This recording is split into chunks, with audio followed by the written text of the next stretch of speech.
जिन ग्रंथों को आज तक ये हमारे गुरु नहीं समझ सके, वो भगवान समझ समझ कर बता कर रख कर चले गए थे कि ये होता है, ये लिखा है इनके अंदर, और उस परमात्मा के पाने का मार्ग इसमें नहीं है।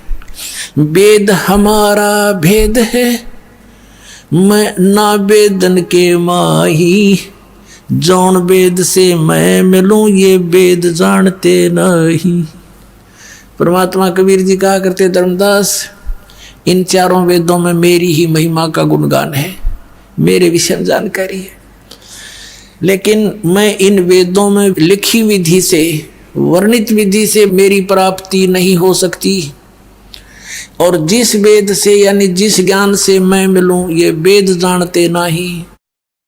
वो कौन सा वेद है? वो सूक्ष्म वेद है। सूक्ष्म वेद कौन सा है? गीता जी अध्याय नंबर 4 के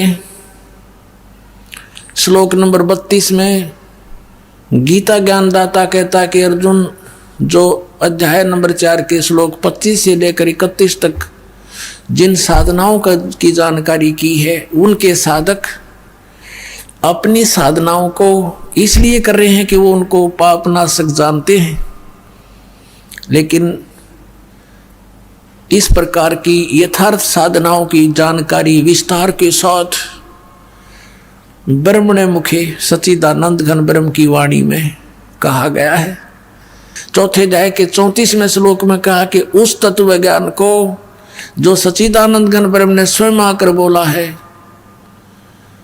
उसको तू गीता ज्ञानदाता कहता तत्वदर्शी संतों के पास जाकर समझ, और उनको दंडवत प्रणाम करने से, कपट छोड़कर उनसे प्रसन्न करने से वो तत्वदर्शी संत तुझे उस परमात्म तत्व का फिर ज्ञान करावेंगे। इससे सिद्ध है कि गीता ज्ञानदाता भी अनभिज्ज है उस तत्व ज्ञान से, उस परमात्मा के सूक्ष्म वेद से और उस मंत्र से।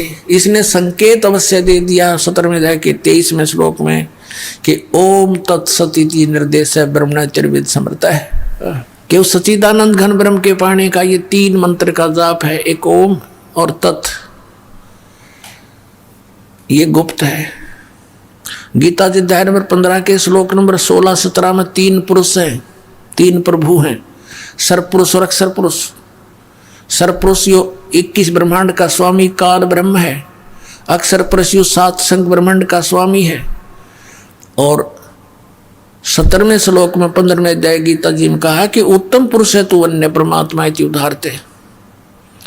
यह लोक धर्म अविश्य विवर्ती अवैश्वर है।